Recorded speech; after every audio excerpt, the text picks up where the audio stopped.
നമസ്കാരം. ആവേശകരമായ വോട്ടിംഗ് എല്ലാം കഴിഞ്ഞ് മുന്നണികൾ എന്താകും മെയ് 4-ന് സംഭവിക്കുക എന്നുള്ള കണക്കുകൂട്ടലുകളിൽ തുടരുകയാണ്. പൊതുജനവും അതിൻ്റെ ആകാംക്ഷയിലിരിക്കുകയാണ്. ഇത്തവണ എന്തായിരിക്കും ജനവിധി എന്നറിയുന്നതിൽ തന്നെയാണ് ഏറ്റവും പ്രധാനപ്പെട്ട കാര്യം.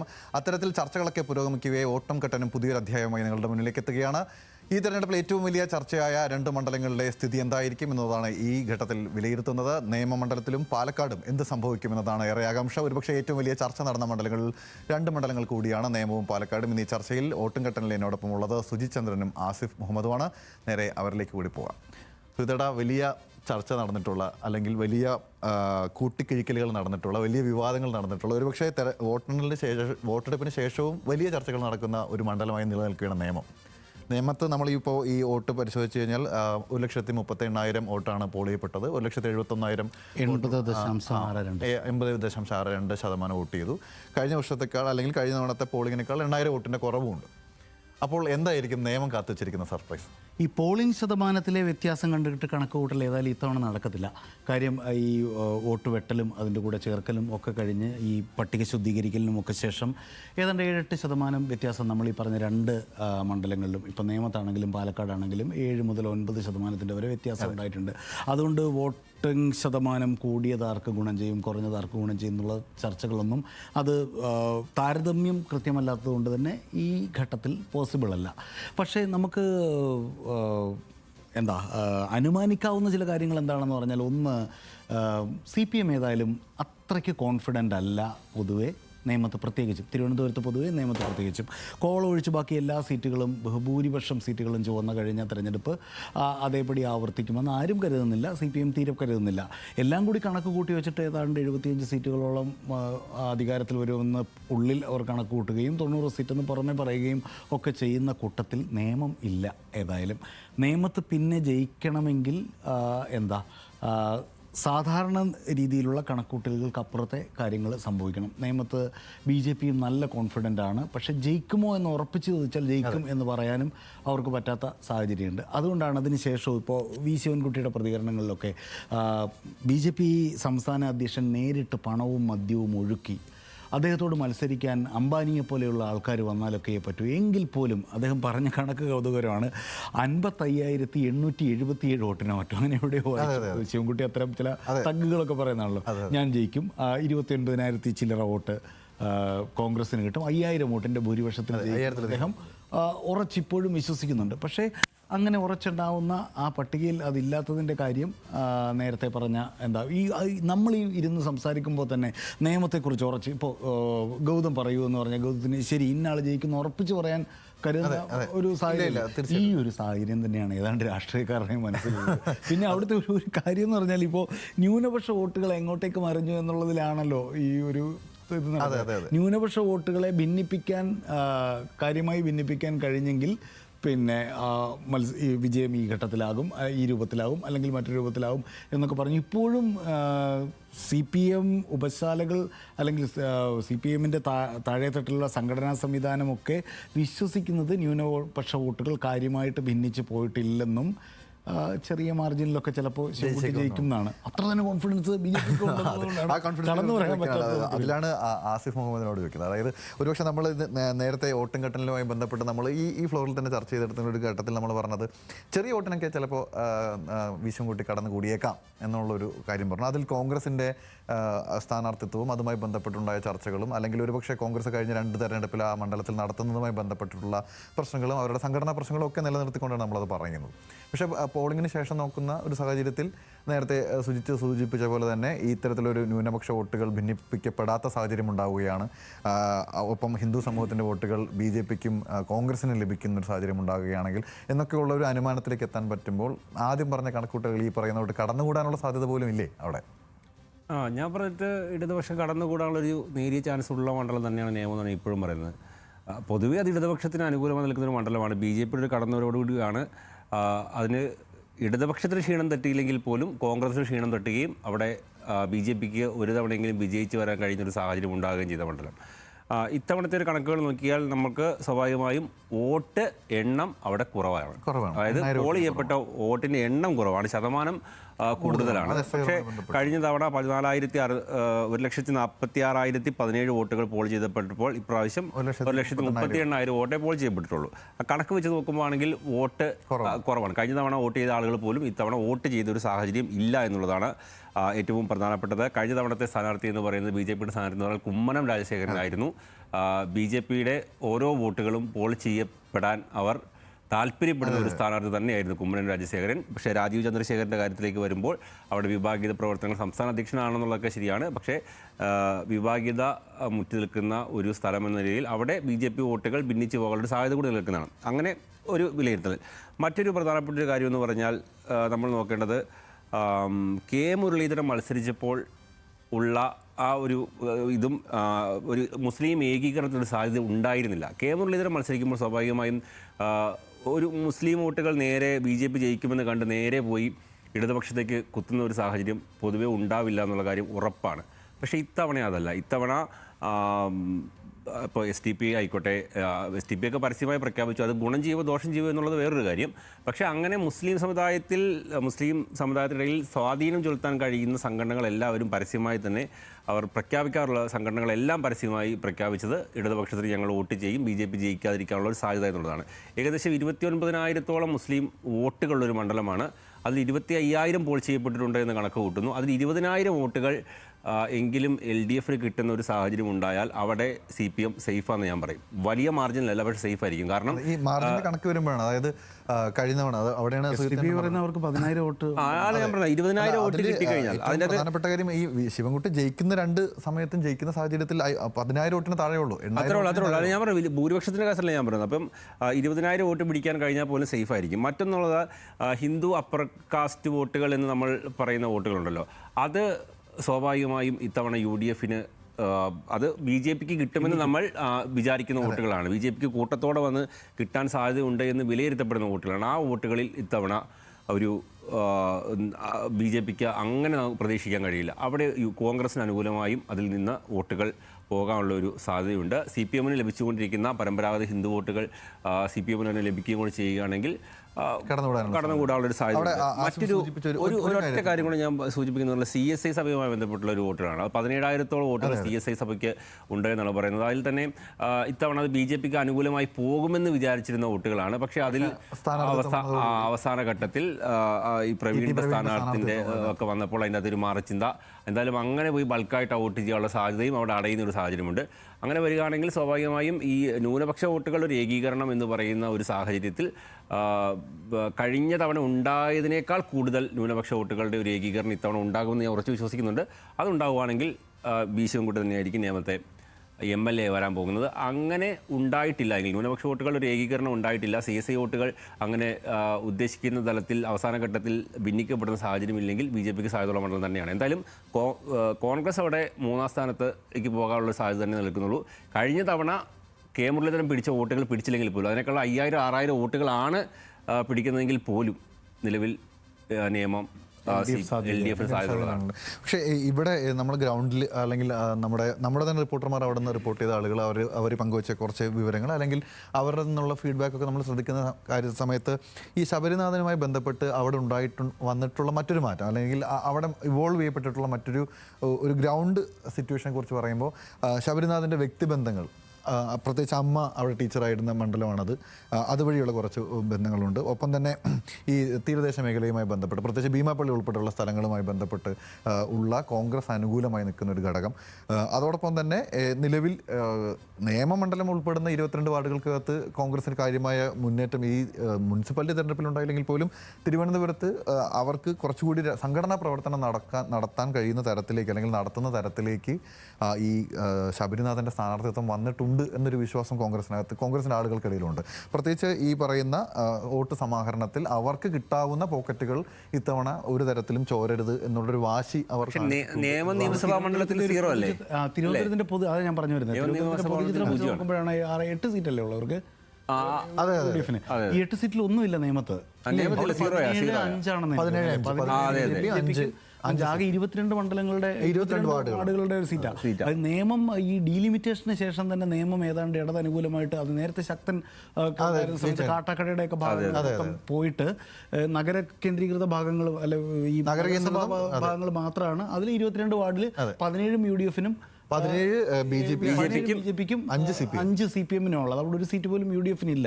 ഈ പറഞ്ഞ ഒരു പരിധി വരെ ശരിയാണ്. ഈ ശബരിനാഥിൻ്റെ ഒരു വ്യക്തിപ്രഭാവവും കാര്യങ്ങളും ഒക്കെ ചിലപ്പോൾ കുറച്ച് അങ്ങോട്ടും ഇങ്ങോട്ടും സ്വാധീനിക്കുമെങ്കിലും വലിയൊരു സ്വിംഗ് ഉണ്ടാക്കാനുള്ള ഒരു സാധ്യത എന്തായാലും അവിടെ ഇല്ല. കേവലം 36,000 അല്ല, ഇത് കോൺഗ്രസ് അവിടെ വരുമ്പോൾ തന്നെ സ്വാഭാവികമായിട്ടും കുറച്ച് ഇപ്പോൾ ഈ സഖ്യകക്ഷികൾ മത്സരിക്കുമ്പോഴായിരുന്നു അവിടെ കോൺഗ്രസ് UDF-ൻ്റെ വോട്ട് പാടെ ഇടിഞ്ഞു പോയി.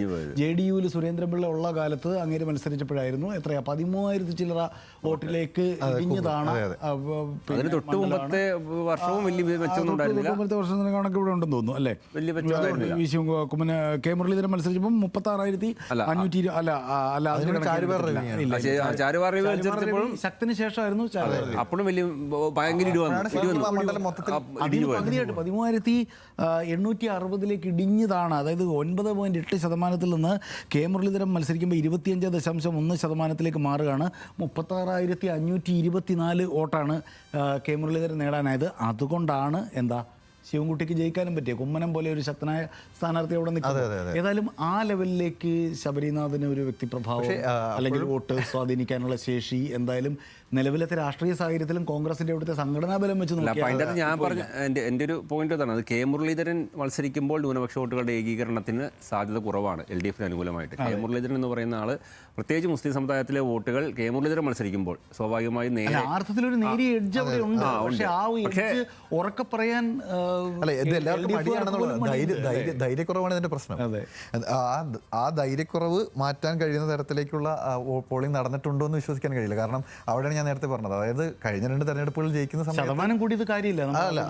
ശതമാനം കൂടിയിട്ടുണ്ടെങ്കിലും വോട്ടിന്റെ എണ്ണം കുറവാണ്. 8,000 വോട്ട് കുറഞ്ഞു. വേറെ കാര്യം നമ്മൾ വിചാരിക്കുന്നത് CPM എന്ന LDF-നെ സംബന്ധിച്ചുള്ള അവർ ഈ നിയമത്തൊക്കെ പോൾ ചെയ്യിപ്പിക്കാൻ കഴിയുന്ന പരമാവധി വോട്ടുകൾ പോൾ ചെയ്യിപ്പിക്കും. ന്യൂനപക്ഷ സമുദായങ്ങൾ പരമാവധി വോട്ടുകൾ പോൾ ചെയ്യും. അപ്പോൾ അങ്ങനെ ഒരു BJP സാധ്യതയുള്ള മണ്ഡലങ്ങളിൽ അങ്ങനെ ഒരു സ്വഭാവങ്ങളുണ്ടല്ലോ.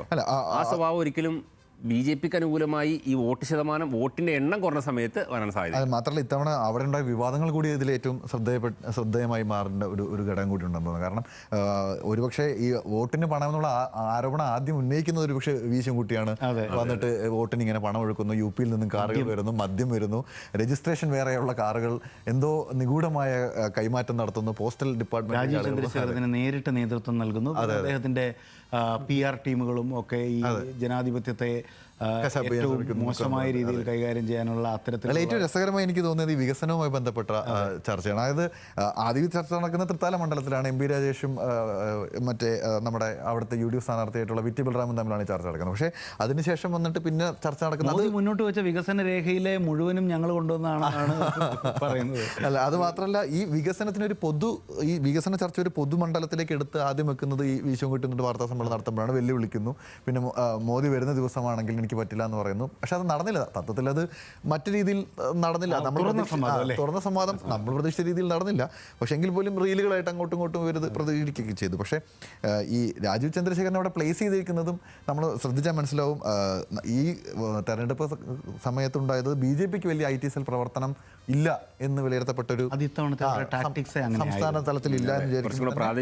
പ്രാദേശിക തലത്തിൽ അത് രാജീവ് ചന്ദ്രശേഖരുമായി ബന്ധപ്പെട്ട് നിയമത്തെ നടത്തിയത് ഏറ്റവും പ്രധാനപ്പെട്ട ജൻസികളുടെ പ്രചരണവുമായി ബന്ധപ്പെട്ട് നിയമം എന്നൊക്കെ പറയുന്നത് അപ്പൊളിറ്റിക്കൽ ജെൻസീസ് മൊത്തം അപ്പൊളിറ്റിക്കൽ എന്ന് പറഞ്ഞിട്ട് അങ്ങനെയല്ല ഞാൻ പറഞ്ഞ അങ്ങനത്തെ കുറച്ച് വോട്ടുകൾ ആകർഷിക്കും.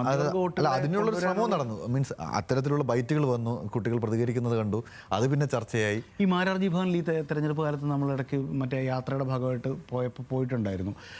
ഈ BJP-യുടെ ക്യാമ്പയിനിങ് നമ്മൾ അന്തം വിട്ടു പോകുന്ന തരത്തിലുള്ള ക്യാമ്പയിനിങ് കേട്ടോ. ക്യൂബിക്കിളായിട്ട് ഇങ്ങനെ തിരിച്ചിട്ട് ഓരോരുത്തരത്തേക്കും ഇപ്പോൾ റാലിക്ക് വേണ്ട ആൾക്കാർ അല്ലെങ്കിൽ ഏറ്റവും മൈക്രോ തലത്തിലുള്ള പെനട്രേറ്റ് ചെയ്യാൻ വേണ്ടിയിട്ടുള്ള സ്ക്വാഡ് വർക്കുകൾ തയ്യാറാക്കൽ, അങ്ങനെ പോലും ഇപ്പോൾ സോഷ്യൽ മീഡിയയിൽ ഉള്ള വൻ വിസിബിലിറ്റി ഉണ്ടാകുമ്പോഴത്തെ ഒരു പ്രശ്നം BJP മനസ്സിലാക്കിയത്, അതായത് ജയിക്കാൻ പോകുന്നു എന്നൊരു തോന്നലുണ്ടാക്കിയാൽ ഏറ്റവും പേടി ന്യൂനപക്ഷ ഏകീകരണമാണ്. അപ്പോഴത്തേക്ക് അങ്ങനെയൊന്നും സംഭവിക്കാതിരിക്കാൻ വേണ്ടി ഒരു അണ്ടർ കവറായിട്ടുള്ള പ്രചാരണം, ആ പറയുന്നതിലൊരു ഒരു അണ്ടർ കവർ ആയിട്ടുള്ള പ്രചാരണം പൊതുവെ സംസ്ഥാനത്ത് മൊത്തം. കെ സുരേന്ദ്രനൊക്കെ അങ്ങനെ തന്നെയായിരുന്നു ഉണ്ടായിരുന്നു അല്ലേ? തീർച്ചയായിട്ടും ഒരു ബൈറ്റ് മാധ്യമങ്ങൾക്ക് കൊടുക്കാൻ പോലും വലിയ താല്പര്യം ഉണ്ടായിരുന്നില്ല. മാത്രമല്ല അതേസമയം അവർ ആ മണ്ഡലം കേന്ദ്രീകരിച്ച് നല്ല വർക്കുകൾ എടുക്കുന്നതിന്റെ വിഷ്വലുകൾ നമ്മൾ കാണുകയും ചെയ്തു. അതെ അതെ, അത് എത്തിക്കുന്നുണ്ട്. അതെ അതെ, എന്നാൽ അത് ഒരു പൊതുധാരയിലേക്ക് ചർച്ചയിൽ എന്തായാലും ഈ പറഞ്ഞ പോലെ വോട്ടെണ്ണലിന് ശേഷവും നമുക്ക് ഈ നിഗൂഢതയിൽ എന്ത് ഒറ്റ കാര്യം കൂടി പറഞ്ഞിട്ട് അവസാനിക്കുക. ആ കണക്ക് നമ്മൾ എടുത്തു വെച്ചിട്ടുള്ളതാണ്. രാജീവ് ചന്ദ്രശേഖരൻ ഏതായാലും ലോക്സഭാ തെരഞ്ഞെടുപ്പിൽ കിട്ടിയ 61,227 വോട്ടാണ്, 45.8%. ശശി തരൂരിനേക്കാൾ 22,126 വോട്ടാണ്. ഏറ്റവും അവസാനം നടന്ന ലോക്സഭാ തെരഞ്ഞെടുപ്പിൽ പിന്നെ രാജീവ് ചന്ദ്രശേഖർ തോറ്റുപോയെങ്കിലും നേമം മണ്ഡലത്തിൽ അദ്ദേഹം ജയിച്ചിരിക്കുകയാണ്. അതാണ് അവരുടെ കോൺഫിഡൻസ്. അത് ഇങ്ങോട്ടേക്ക് ട്രാൻസ്ഫർ ചെയ്യപ്പെടുമോ എന്നുള്ളത് നമുക്കറിയില്ല. ഈ പറയുന്ന അവിടെ ഏതായാലും ഈ ശിവൻകുട്ടി ഫാക്ടർ എന്ന് പറഞ്ഞാൽ ഒരു ബലമുള്ള, പിന്നെ തീർച്ചയായിട്ടും ഈ ആന്റി ഗവൺമെന്റ്സ് ഇല്ല. പിന്നെ ആകെയുള്ളത് എനിക്ക് തോന്നുന്നു മന്ത്രിക്ക് പ്രായമായി, അല്ലെങ്കിൽ ശിവൻകുട്ടി കുറച്ച് പ്രായമായി, പ്രചാരണം മാത്രമാണ്. അങ്ങനെ അല്ലായിരുന്നെങ്കിൽ ശിവൻകുട്ടി ഒരുപക്ഷെ മുഖ്യമന്ത്രി സ്ഥാനാർത്ഥിയായിട്ട് പോലും LDF ഉയർത്തിവെക്കാൻ പറ്റുന്നതിനെ. സ്വാഭാവികമായിട്ടും നിയമത്തെ സസ്പെൻസ് തുടരുകയാണ്. നിയമം ഈ പറയുന്ന പോലെ എന്താവും എന്നുള്ളതിനെ സംബന്ധിച്ച് നമുക്കും ഇപ്പോൾ ഇത്തരത്തിൽ കണക്കുകളൊക്കെ നിരത്തി, ഊഹാപോഹങ്ങളൊക്കെ നിരത്തി ധൈര്യമായി ഇന്നയാൾ ജയിക്കുമെന്ന് പറയാത്ത സാഹചര്യം നിയമത്തുണ്ട്. അത് തന്നെയാണ് ഈ ചർച്ച ചെയ്യുമ്പോൾ നമുക്ക് മനസ്സിലാക്കാൻ കഴിയുന്നത്. ഇനി മറ്റൊരു മണ്ഡലം, പ്രധാനപ്പെട്ട മണ്ഡലം പാലക്കാടാണ്. ഒരുപക്ഷെ കനത്ത പോരാട്ടം നടന്ന ഈ തെരഞ്ഞെടുപ്പിൽ ഏറ്റവും വലിയ ബോംബ് പൊട്ടിയ പാലക്കാട് മണ്ഡലം. വോട്ടിൻ നോട്ട് എന്നുള്ള ബോംബ് പൊട്ടുന്നു. അതിനോടൊപ്പം തന്നെ വലിയ ചർച്ചകൾ നടക്കുന്നു. അപ്രതീക്ഷിതമായ ഒരു സ്ഥാനാർത്ഥി, നമ്മളൊക്കെ മറ്റു പല ആളുകൾ സ്ഥാനാർത്ഥിയെ വരുമ്പോഴില്ലാത്ത വലിയ സ്വീകാര്യത. തീർച്ചയായിട്ടും രണ്ട് ബോംബുകൾ, ആദ്യം ഡീൽ, അവസാനം വോട്ടിന് നോട്ട്, അങ്ങനെ പല ഇത് നടന്ന മണ്ഡലമാണ് പാലക്കാട്. ഇത്തവണ അട്ടിമറി ഉണ്ടാകുമെന്നാണ് ഇടത് ക്യാമ്പുകളുടെ വലിയ വിശ്വാസമുള്ളത്. ഇത്തവണത്തെ സ്ഥാനാർത്ഥി അടിപൊളിയായിരുന്നു. അദ്ദേഹം വലിയ രാഷ്ട്രീയം ചർച്ച ചെയ്യുന്ന തരത്തിലേക്ക് ഉയർന്നു വന്നു. പ്രതീക്ഷിച്ചതിനപ്പുറത്തേക്ക് ഉയർന്നു വന്നു. എം സ്വരാജ് തന്നെ നമ്മൾ പ്രതീക്ഷിച്ചതിനപ്പുറത്തേക്ക് ആ സ്ഥാനാർത്ഥി ഉയർന്നു എന്ന് വാർത്താ സമ്മേളനത്തിൽ പറയുന്ന സാഹചര്യം ഉണ്ടായി. മറുവശത്ത് രമേശ് പിഷാരടി എന്ന് പറയുന്ന സ്റ്റാർ കാൻഡിഡേറ്റ് വരുന്നു. താരം തന്നെ കാൻഡിഡേറ്റ് ആയിട്ട് എത്തുന്നു. അവിടെ വലിയ പ്രതിസന്ധികളിൽ നിന്നിട്ടാണ് UDF ഈ തെരഞ്ഞെടുപ്പിലേക്ക് പോകുന്നത്. രാഹുൽ മാങ്കൂട്ടത്തിൽ വിഷയം നമുക്കറിയാം. അതിനുശേഷം ഉണ്ടായ ഷാഫിക്കെതിരെയുള്ള വിമർശനങ്ങളൊക്കെ നിലനിൽക്കുന്നുണ്ട്. അപ്പോഴാണ് അതൊരു തീപാറുന്ന മണ്ഡലമായി ശോഭാ സുരേന്ദ്രൻ അവിടെ വരുന്നു. ശോഭയും കൂടെ എത്തുന്ന സമയത്ത് ഒരുപക്ഷെ BJP തന്നെ അവരുടെ ഏറ്റവും പ്രധാനപ്പെട്ട മണ്ഡലങ്ങളിലൊന്നായി കണക്കാക്കിയിട്ടുള്ള പാലക്കാട് മണ്ഡലത്തിൽ വോട്ടെണ്ണൽ കഴിയുമ്പോൾ എന്ത് സംഭവിക്കുമെന്നാണ് സുജിത് ചന്ദ്രൻ വിലയിരുത്തുന്നത്. ഞാൻ കരുതുന്നത് അവിടെ UDFന് എഡ്ജ് ഉണ്ടെന്നാണ്. പക്ഷേ UDFൽ എനിക്ക് വ്യക്തിപരമായിട്ട് എൻ്റെ ഒരു അഭിപ്രായം എന്താണെന്ന് പറഞ്ഞാൽ, NMR റസാഖ് എന്ന് പറയുന്ന സ്ഥാനാർത്ഥി തുടക്കത്തിൽ വന്നപ്പോൾ ഒരു വ്യവസായിയായിട്ടുള്ളൊരു മനുഷ്യൻ ഇങ്ങനെ എന്താണ് ഇവിടെ കാട്ടിക്കൂട്ടാൻ പോകുന്നതെന്നൊക്കെ എല്ലാവരും സംശയിച്ച പോലെ നമുക്ക് സംശയം ഉണ്ടായിരുന്നു. ഇതൊരു തരം വിട്ടുകൊടുക്കലാണോ, അല്ലെങ്കിൽ കിട്ടാത്തതുപോലെ തുടർച്ചയായിട്ട് 3-ാം സ്ഥാനത്തേക്ക് ഫിനിഷ് ചെയ്യുന്ന ഒരു സ്ഥലത്തേക്ക് ഒരു പ്രധാനപ്പെട്ട ലീഡറെ ഇട്ട് കൊടുക്കേണ്ട കാര്യം, ഇനി ഒരു പക്ഷേ സരിനെ തന്നെ വീണ്ടും വെച്ച് കൊടുത്താൽ പഴയതിലേക്ക് താഴേക്ക് പോയാൽ എന്തായിരിക്കും, അങ്ങനെയൊക്കെ ആയിരിക്കും അവർ ചിന്തിച്ചതെന്നാണ് കരുതുന്നത്. പക്ഷേ അത്ഭുതകരമായിരുന്നു.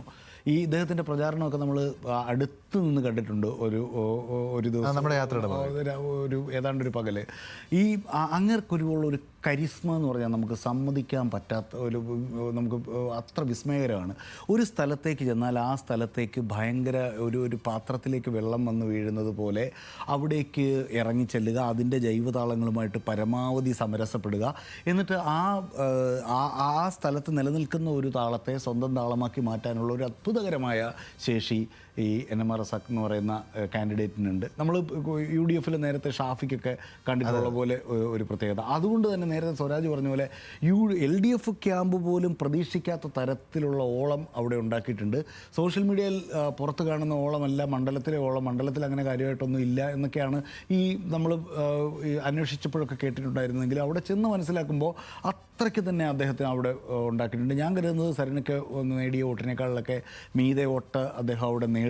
പക്ഷേ ആ മണ്ഡലത്തിൻ്റേതായിട്ടുള്ള സവിശേഷ പ്രത്യേകതകളുണ്ട്. അതിൻ്റെ കണക്കുകളൊക്കെ നമ്മുടെ ഇരിപ്പുണ്ട്. കാലങ്ങളായിട്ട് LDFൻ്റെ വോട്ട് വിഹിതം ഇടിഞ്ഞിടിഞ്ഞിടിഞ്ഞ് താഴേക്ക് വരുന്ന ഒരു സാഹചര്യം. അതെ, 43.23% 96. അത് 2024 24.52%. കഴിഞ്ഞ തവണ UDF അവിടെ നേടിയ മൃഗീയ ഭൂരിപക്ഷം അതിൻ്റെ ബാക്കി കഥകൾ പിന്നെ നമുക്ക് പറയണ്ടല്ലോ. തീർച്ചയായിട്ടും ഈ കണക്കുകൾ വെച്ച് നോക്കുന്ന സമയത്ത് സ്വാഭാവികമായിട്ടും BJPക്കും പ്രതീക്ഷിക്കാവുന്ന ഒരു സാഹചര്യം ആ മണ്ഡലത്തിൽ സ്വാഭാവികമായിട്ടും നിലനിൽക്കുന്നുണ്ട്. അവർ മുനിസിപ്പാലിറ്റി ഭരിച്ചിരുന്ന സ്ഥലമാണ്. അതോടൊപ്പം തന്നെ ഈ തദ്ദേശ തെരഞ്ഞെടുപ്പിൽ പരിശോധിക്കുകയാണെങ്കിൽ ചെറിയ വോട്ടിൻ്റെ വ്യത്യാസത്തിലാണ് അവർ 3-ാം സ്ഥാനത്ത് നിൽക്കുന്നത് ഈ മൊത്തത്തിലുള്ള കണക്കെടുക്കുമ്പോൾ. അതോടൊപ്പം തന്നെ വലിയ നേതാക്കളുണ്ടായിരുന്ന, അല്ലെങ്കിൽ അവർക്ക് വലിയ സംഘടനാ സംവിധാനമുള്ള RSSന് പോലും കടുത്ത ശാഖാ സംവിധാനങ്ങളൊക്കെ ഉള്ള ഒരു ജില്ലയാണ്. അവർക്ക് അതിനനുസരിച്ചുള്ള ആളുകൾ ഇറക്കി പ്രചരണത്തിനുള്ള അതിനുള്ള സാധ്യതകൾ നിലനിൽക്കുന്നുണ്ട്.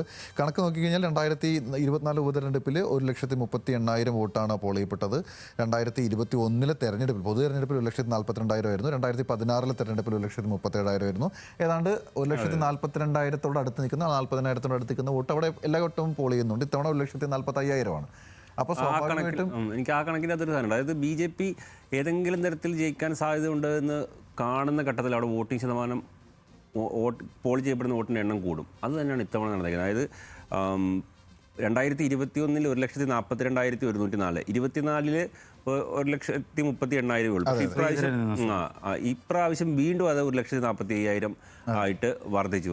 അപ്പോൾ ശോഭാ സുരേന്ദ്രൻ എന്ന് പറയുന്നത് നമ്മൾ എന്തൊക്കെ പറഞ്ഞാലും അവസാന ഘട്ടത്തിൽ വിവാദങ്ങളൊക്കെ ഒഴിച്ചു നിർത്തിയാലും ആ BJP എന്ന് പറയുന്ന സംവിധാനത്തിൻ്റെ അകത്ത് ആളെ കൂട്ടാനും ഒരു ഓളം ഉണ്ടാക്കാനും കഴിയുന്ന ഒരു. പക്ഷേ അവിടെ ഞാൻ മനസ്സിലാക്കുന്ന മറ്റൊരു പ്രധാനപ്പെട്ട അല്ലെങ്കിൽ രസകരമായ ഒരു വസ്തുത എന്ന് പറയുന്നത്, അല്ലെങ്കിൽ ഒരുപക്ഷെ നമുക്ക് പ്രത്യക്ഷത്തിൽ ഫീൽ ചെയ്യാത്തൊരു കാര്യം, ഒന്ന് പാലക്കാട് മണ്ഡലത്തിലെ പ്രധാനപ്പെട്ട BJP കേന്ദ്രങ്ങളെന്ന് പറയുന്ന വടക്കന്തറ, മുത്തന്തറ തുടങ്ങിയിട്ടുള്ള തറകൾ. ആ തറകൾക്കകത്ത് ഇത്തവണ സംഭവിച്ചിരിക്കുന്നത് അവിടെ വോട്ട് SIR-മായി ബന്ധപ്പെട്ട് വോട്ട് നഷ്ടം സംഭവിച്ചിട്ടുണ്ട്. അതായത് വോട്ടുകൾ വെട്ടിപ്പോയിട്ടുണ്ട്. പല BJP അനുഭാവികൾക്ക് പോലും വോട്ട് നഷ്ടപ്പെടുന്ന സാഹചര്യം അവിടെ ഉണ്ടായിട്ടുണ്ട്. ഇനി രണ്ടാമതൊരു കാര്യം, C. കൃഷ്ണകുമാർ അവിടെ ഉണ്ട്, പ്രശാന്ത് ശിവൻ അവിടെ ഉണ്ട്. സ്വാഭാവികത BJP സംബന്ധിച്ചിടത്തോളം സാധാരണ CPM-നെ കുറിച്ചൊക്കെയാണ് അത്തരത്തിൽ വിഭാഗീയത കൊടുമ്പിരി കൊള്ളുന്ന സാഹചര്യം എന്ന് പറയുന്നത്. പക്ഷേ അതിനേക്കാൾ അപ്പുറത്ത് വലിയ പ്രത്യക്ഷത്തിൽ തന്നെ നമുക്ക് കാണാൻ കഴിയുന്ന രീതിയിൽ നമ്മളെ അനുഭവപ്പെടുത്തുന്ന തരത്തിൽ ഈ വിഭാഗീയത സംസാരിക്കുകയും പ്രകടിപ്പിക്കുകയും ആ സാഹചര്യം നിലനിൽക്കുന്നുണ്ട്. ഈ അവസാനത്തെ വോട്ടിന് നോട്ട് കൊടുക്കുന്ന വിവാദം വരുമ്പോൾ അത് ഇത് ചോർത്തിക്കൊടുത്തതാണ് എന്നുള്ള തലത്തിൽ തന്നെ കാര്യങ്ങൾ വരുന്നു. അതോടൊപ്പം തന്നെ രമേഷ് പിഷാരടിയെ തടയുന്ന സംഭവം നമ്മൾ സമീപകാലത്തൊന്നും ഒരുപക്ഷെ കേരളത്തിലെ തെരഞ്ഞെടുപ്പുകളിൽ ഈ കോളേജിലൊക്കെ പോകുമ്പോൾ ആരെങ്കിലും AKSക്കാർ SFക്കാർ അങ്ങനെ ഉള്ളൊരു തർക്കങ്ങൾ ഉണ്ടാകുന്നതിനപ്പുറത്തേക്ക് ഒരു സ്ഥാനാർത്ഥിയുടെ അടുത്ത് വോട്ട് അഭ്യർത്ഥിച്ച് പോകുമ്പോൾ പ്രത്യക്ഷത്തിൽ തടയുക, അത് വലിയ വാർത്തയാവുക, ആ വാർത്തയെ തുടർന്ന് ആ സ്ഥാനാർത്ഥിക്കൊരു വേറൊരു ഇമേജ് ഉണ്ടാകുക, ആ സ്ഥാനാർത്ഥിയത്തിൽ വലിയ UDF സ്ഥാനാർത്ഥി വലിയ പക്വതയോടെ അതിനകത്ത് ഇടപെടുക, ഇങ്ങനെ തുടങ്ങിയിട്ടുള്ള വലിയ നാടകീയ സംഭവങ്ങൾ ഈ പാലക്കാട് നടന്നിട്ടുണ്ട്. മാത്രമല്ല പാലക്കാട് പൈസ കൊടുത്തു എന്നുള്ള വാസ്തവം തന്നെയാണ്. അതിപ്പോൾ എത്ര മറച്ചു വെച്ചെന്ന് പറഞ്ഞാലും അവിടെ വോട്ടിന് BJP പണം കൊടുത്തിട്ടുണ്ടെന്നുള്ള വാസ്തവം തന്നെയാണ്. അത് 5,000 രൂപ കൊടുത്തത് മാത്രമാണ് സ്വാഭാവികമായിട്ടും മാധ്യമങ്ങളുടെ കണ്ണിലേക്ക് വന്നത്. അവരത് തുടർച്ചയായി അവർ ചിത്രീകരിച്ച് വന്ന് അവർക്കത് ആ രീതിയിൽ ചിത്രീകരിക്കാൻ കഴിഞ്ഞത് അവിടുത്തെ മാത്രമായതുകൊണ്ടാണ് അത് ആ രീതിയിൽ പുറത്തു വന്നത്.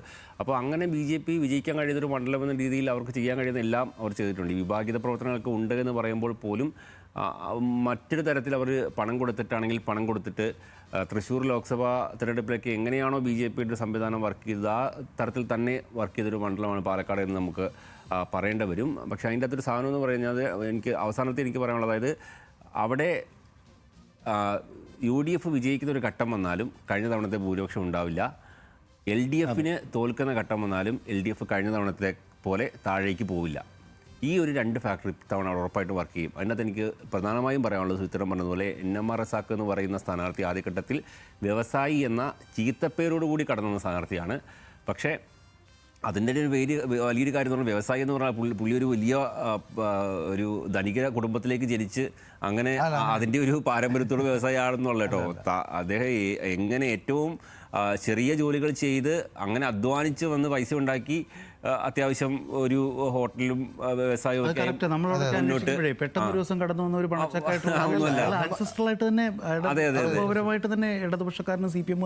അതെ, മാത്രമല്ല ഒരു പ്രത്യേകത ഞാൻ പറഞ്ഞത്, അതായത് ഈ ചരിത്രമൊക്കെ അറിഞ്ഞുകൊണ്ട് പോയി മാധ്യമപ്രവർത്തകർ അതിനെക്കുറിച്ച് ചോദിക്കുമ്പോൾ പുള്ളി ഈ തെരഞ്ഞെടുപ്പ് വേളയിലായിട്ട് പോലും പുള്ളി പറയുന്നുണ്ട്, അയ്യോ അത് ഇപ്പം പറയത്തില്ല കേട്ടോ, അത് ഞാനിപ്പം പറഞ്ഞു കഴിഞ്ഞാൽ ഞാനത് ഒരു അനുകമ്പയ്ക്ക് വേണ്ടി പറയുന്ന ആളുകൾ തെറ്റിദ്ധരിക്കും എന്ന് പറഞ്ഞാൽ അതിൽ നിന്ന് പെട്ടെന്ന് അതിൽ നിന്ന് മാറിയിട്ട് ഈ പറയുന്ന പാലക്കാട് ഏറ്റവും നല്ല രീതിയിൽ ദേശീയ രാഷ്ട്രീയമായിക്കോട്ടെ, സംസ്ഥാന രാഷ്ട്രീയം ആയിക്കോട്ടെ, അന്തർദേശീയ രാഷ്ട്രീയം ആയിക്കോട്ടെ, അത് കൃത്യമായി പറഞ്ഞ ഒരു മനുഷ്യനെന്ന് പറഞ്ഞാൽ വളരെ പൊളിറ്റിക്കലായിട്ടാണ് എല്ലാ ഘട്ടത്തിലും നമ്മൾ അന്തം വിട്ടു. നമ്മളൊക്കെ ആദ്യഘട്ടത്തിൽ ഇത് ആരാണ് ആൾ നമുക്ക് അറിയാത്ത ഒരാളാണല്ലോ. കാരണം അങ്ങനെ ഒരു വ്യവസായി എന്ന പേരിൽ മാത്രം അറിയുന്ന ഒരാൾ, ഗൂഗിൾ ചെയ്ത് നോക്കിയാൽ മാത്രം അറിയുന്ന ഒരാൾ. പക്ഷേ പുള്ളി പറയുന്ന രാഷ്ട്രീയം എന്ന് പറഞ്ഞാൽ നമ്മൾ ഞെട്ടിക്കുന്ന രാഷ്ട്രീയമാണ്. അത് കഴിഞ്ഞ തവണ ശരിക്കും പറഞ്ഞാൽ LDFന് സരിൻ്റെ സ്ഥാനാർത്ഥിത്വം ഒരു നെഗറ്റീവ് ഫാക്ടറായിരുന്നു ഞാൻ വിചാരിക്കുന്നത്. കാരണം തലേ ദിവസം വരെ കോൺഗ്രസ് ആയിരുന്ന പിണറായി വിജയനെ ചീത്ത വിളിച്ച് കൊണ്ടിരുന്ന ഒരാൾ, ചീത്ത വിളിച്ചെന്ന് പറഞ്ഞാൽ ചീത്തയുടെ അങ്ങേയറ്റമായിരുന്നു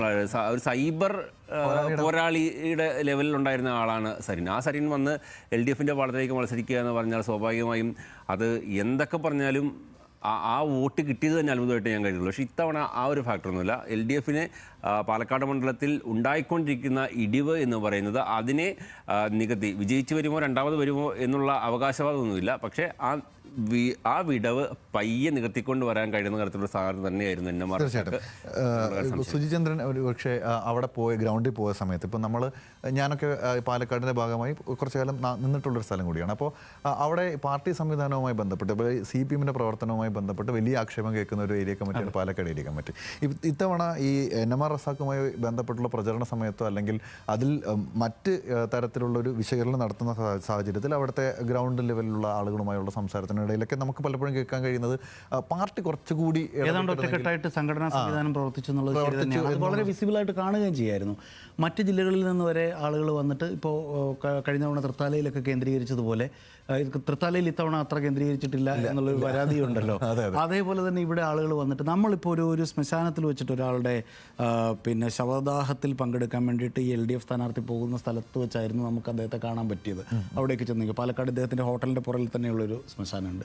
അവിടെ വെച്ച് നമ്മൾ ചെല്ലുമ്പോൾ മലപ്പുറത്ത് നിന്നും ആലപ്പുഴയിൽ നിന്നുമൊക്കെയുള്ള പാർട്ടി ബന്ധുക്കളും മറ്റും വന്നിട്ട് ഇദ്ദേഹത്തെ കാണാൻ നിൽക്കണം. ആലപ്പുഴയിൽ നിന്ന് പാലക്കാട് വന്നിട്ട് കാണാൻ നിൽക്കുന്ന പോലെ ഒരു ഇംപ്രഷൻ അയാൾ ആ സമയത്ത് ഉണ്ടാക്കിയിട്ടുണ്ടായിരുന്നു ഈ സ്ഥാനാർത്ഥി. അതുകൊണ്ട് തന്നെ ആസിഫ് പറഞ്ഞ ഈ LDFൻ്റെ നില അവിടെ അദ്ദേഹം മെച്ചപ്പെടുത്തും എന്നുള്ള കാര്യത്തിൽ സംശയമൊന്നുമില്ല. രണ്ടാമത്തെ കാര്യം നേരത്തെ പറഞ്ഞതുപോലെയാണ്, അവിടെ പ്രശാന്ത് ശിവനുണ്ട്, ശ്രീകൃഷ്ണകുമാറുണ്ട്. ഈ ഗ്രൂപ്പിസം എന്ന് പറയുന്ന സംഭവം സ്വാഭാവികമായിട്ടും ശോഭാ സുരേന്ദ്രനെ ബാധിക്കും. അവസാനം ഉണ്ടായിരുന്ന ആ ടർമോയിൽ പണം കൊടുത്തു എന്നൊക്കെയുള്ളത് ജനത്തിന് ബോധ്യപ്പെട്ടിട്ടുണ്ട്. അതിതിനെ ബാധിക്കും. പിന്നെ മൂന്നാമത്തെ കാര്യം, 2021 അവിടെ ഷാഫിയെ ജയിപ്പിക്കുക, ഒരു താമര പോലും സംസ്ഥാനത്ത് വിരിയിപ്പിക്കാതിരിക്കുക എന്നുള്ളത് LDFൻ്റെ കൂടി ഉത്തരവാദിത്തമായിരുന്നു. നമുക്ക് ഓർമ്മയുണ്ട്, ഏറ്റവും അവസാന സമയത്ത് ആ റിസൾട്ട് വന്ന സമയത്ത് ഇടതുപക്ഷ പ്രവർത്തകർ ഷാഫി ജയിച്ചു കണ്ട് കൈയടിക്കുന്നതൊക്കെ നമുക്ക് ആ സമയത്ത് ഇടതുപക്ഷം കൂടി, കാരണം ഇത് പൂർണ്ണമായിട്ടും ഈ അക്കൗണ്ട് പൂട്ടിച്ച് സീറോയിൽ എത്തിക്കണം എന്നുള്ളൊരു വാശിയുണ്ടായിരുന്നു. അതിനുശേഷമാണ് രാഹുൽ മങ്കൂട്ടത്തിൽ പോലെയൊക്കെയുള്ള പ്രതിഭാസങ്ങൾ അവിടെ നടന്നത്. അവിടെ ഒരു കാരണവശാലും ഇടതുപക്ഷ പ്രവർത്തകർ ഇത്തവണ കോൺഗ്രസിന് വോട്ട് കൊടുക്കില്ല. LDFൻ്റെ വോട്ട് ഏതാണ്ട് പൂർണ്ണമായിട്ടും LDF സ്ഥാനാർത്ഥിക്ക് തന്നെ വീഴാൻ സാധ്യതയുണ്ട്. ആ ഒരു സാഹചര്യത്തിൽ പക്ഷേ എങ്കിൽ പോലും അവിടെ ഇപ്പോഴും ഞാൻ കരുതുന്ന എഡ്ജ് പിഷാരടിക്കാണ്. പക്ഷേ ഈ രാഹുൽ മാങ്കൂട്ടത്തിൽ ദുഷ്വൃത്തത്തിലുള്ള ഒരാളാണ് ഇദ്ദേഹം എന്നാണ് ഞാൻ പേഴ്സണലായിട്ട് കരുതുന്നത്. അദ്ദേഹം നല്ല കലാകാരനാണ്, നല്ല എൻ്റർടൈനറാണ്, ഇതൊക്കെ ശരി തന്നെ. പക്ഷേ അപ്പോഴും ഒരു അപ്പൊളിറ്റിക്കലായിട്ടുള്ള മനുഷ്യൻ, അദ്ദേഹം ജയിക്കാൻ പോവുകയാണ് എന്നാണ് ഞാൻ വിശ്വസിക്കുന്നത്. എങ്കിലും വ്യക്തിപരമായി എനിക്കതിലൊരു തൃപ്തിക്കുറവുണ്ട്. കാര്യം പലസ്തീനിൽ എന്തെങ്കിലും സംഭവിച്ചാൽ നമുക്കിവിടെ എന്താ എന്നൊക്കെ ചോദിക്കുന്ന, ആത്മാവിനെ കേവലയുക്തിയിലേക്ക് ചുരുക്കി അപ്പൊളിറ്റിക്സിൽ ഒരു രാഷ്ട്രീയത്തിലേക്കൊക്കെ കൊണ്ടുവന്നെത്തിക്കുന്ന ഒരാളവിടെ തീർച്ചയായിട്ടും. പക്ഷേ ശ്രീധരൻ സൂചിപ്പിച്ച ഒരു കാര്യം അതിനകത്ത് ശരിയാണ്. കാരണം അതിൽ ഏറ്റവും ഭംഗിയിൽ അല്ലെങ്കിൽ ഏറ്റവും സട്ടിലായിട്ടും ഏറ്റവും തട്ടുകേടിലാണ്. അതായത് ഈ കുഴപ്പത്തിൽ നിന്ന് ഞാനില്ല, ഞാൻ ഈ സൈഡിൽ കൂടെ അങ്ങ് പോവുകയാണ്, ഞാനങ്ങ് ജയിച്ചേക്കും എന്നുള്ള രീതിയിൽ പോയ ഒരാൾ സ്വാഭാവികമായിട്ടും സ്ഥാനാർത്ഥി രമേശ് പിഷാരടി തന്നെയാണ്. പല ചോദ്യങ്ങൾക്കും മറുപടി ഉണ്ടായിരുന്നില്ല, പല വിവാദങ്ങളോടും അദ്ദേഹം പ്രതികരിച്ചു. അതെ, പെരുമാറ്റച്ചട്ടം നിലനിൽക്കുന്നതുകൊണ്ട് ഞാൻ ഒന്നും പറയുന്നില്ല എന്നുള്ള രീതിയിൽ നിലപാടെടുത്ത് വളരെ സേഫ് ഗെയിം കളിച്ചിരിക്കുകയാണ്. സ്വാഭാവികമായിട്ടും UDFൻ്റെ കയ്യിലുള്ള സീറ്റാണ് അവർക്ക് ഈ പറയുന്ന തീർച്ചയായിട്ടും അങ്ങനെ. എന്തായാലും വലിയ ചർച്ചകൾ നടക്കുന്നുണ്ട്. വോട്ടും കെട്ടനുമായി ബന്ധപ്പെട്ട് ഇനിയും എപ്പിസോഡുകൾ വരാനിരിക്കുന്നു. പാലക്കാട് നിയമത്തും എന്ത് സംഭവിക്കുമെന്നത് സസ്പെൻസ് തന്നെയാണ്. പാലക്കാട്ടിലെ ഈ പറയുന്ന പോലെ UDFൻ്റെ കയ്യിലിരിക്കുന്ന മണ്ഡലം നേരിയ എഡ്ജുണ്ടാവും. ഒപ്പം തന്നെ നിയമത്ത് സമാനമായ രീതിയിൽ ഒരു അവസ്ഥയുണ്ടായാൽ വി ശിവൻകുട്ടി കടന്നു പോകാനുള്ള സാഹചര്യവും നിലനിൽക്കുന്നുണ്ട്. പക്ഷേ ഇതൊക്കെ തന്നെയും പെട്ടിയിലിരിക്കുന്ന വോട്ടിന്മേലുള്ള കേവലമായി നമുക്ക് നടത്താൻ കഴിയുന്ന കണക്കുകളുടെ അടിസ്ഥാനത്തിൽപ്പെട്ടുള്ള അവലോകനങ്ങൾ മാത്രമാണ്. യഥാർത്ഥ വിധി ജനം എഴുതിയിട്ടുണ്ട്. അത് മെയ് 4 നമുക്ക് അറിയാം. ഈ എപ്പിസോഡ് ഇവിടെ പൂർണ്ണമാകുന്നു. നമസ്കാരം.